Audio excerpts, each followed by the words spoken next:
Okay, let's dive right into this explainer. Today, we're unpacking a fascinating piece of correspondence between a researcher and his student. And this isn't just some dry, academic back and forth. It's a dialogue that fundamentally challenges the very words we use to describe the past. Now, you might be thinking, it's just terminology, right?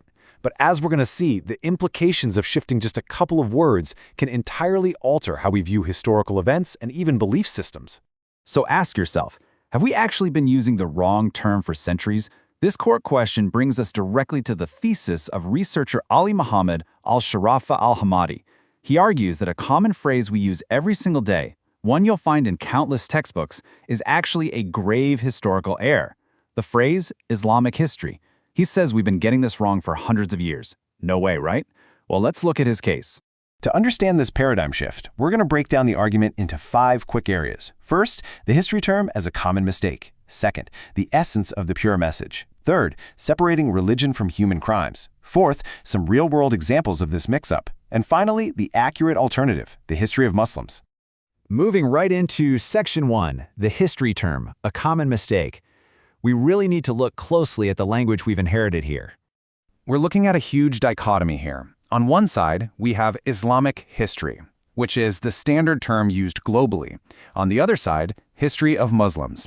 According to the source letter, Al-Shurafa argues that mashing together a divine message with the deeply flawed actions of humans, which is exactly what the term Islamic history does, actually does a massive disservice to the religion itself.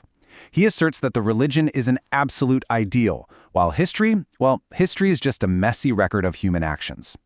So the absolutely crucial point here is that this isn't just a minor slip of the tongue.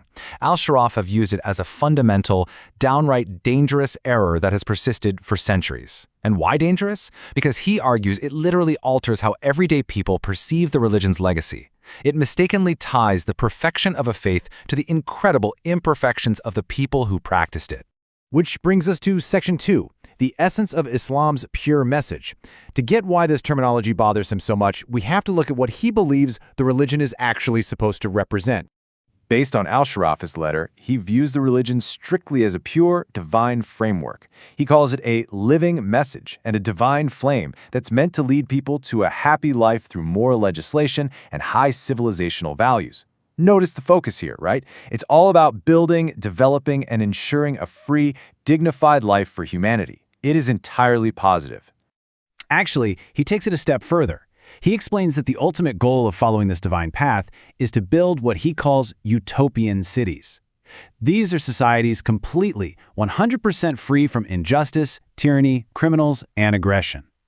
Now, hold that definition in your mind for a second, because that beautiful, peaceful ideal contrasts incredibly sharply with the harsh, often brutal realities of recorded human history. And that brings us to Section 3, separating religion from human crimes. This is the critical pivot of his argument, the absolute necessity of separating this divine ideal from very flawed human execution. Because let's be honest, humans have historically used religion as a convenient slogan to commit acts that are the exact opposite of that utopian ideal. The source specifically lists historical atrocities like invasion, looting, bloodshed, killing children, capturing women, and violating sanctities. His argument is that because we insist on using the term Islamic history, these horrific human crimes get unfairly and automatically glued to the pure message of the faith. Therefore, changing our terminology is actually a vital act of protection. By rejecting the term Islamic history, the divine method, which calls for justice and human dignity, isn't blamed for the greed and violence of expanding empires. It completely shields the ideal from the dark reality of human behavior. Let's look at how this plays out in Section 4, examples of conceptual conflation. Reading this letter clearly struck a major chord with Al-Shurafa's student, Bahgat Al-Obaidi, who enthusiastically provided some concrete examples. Just look at Al-Obaidi's highly emotional response here. He expresses profound psychological relief. He literally says his mental balance has been restored. Why? Because this specific conceptual separation finally gave him a way to resolve the deep internal conflict between the peaceful religion he believes in and the violent history he reads about. It's a real game changer for him. And he gives us some incredibly concrete examples of this mix-up in practice. He points out how purely human actions have been wrongly stamped with a divine label. I mean, think about it. Should poetry about drinking wine really be called Islamic poetry? Should bloody, sword-driven wars be called Islamic conquests? Should philosophies containing explicit concepts of disbelief be labeled Islamic philosophy?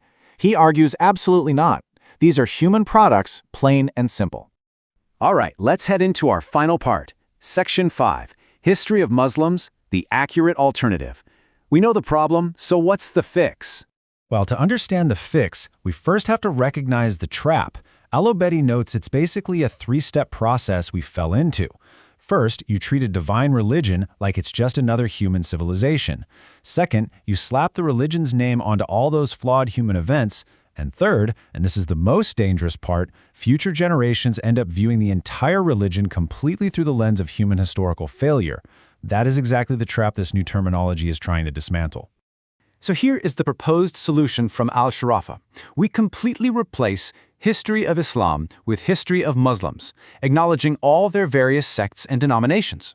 This phrasing rightly puts the ownership of those historical actions, both the amazing triumphs and the terrible atrocities, exactly where it belongs, on the humans who committed them.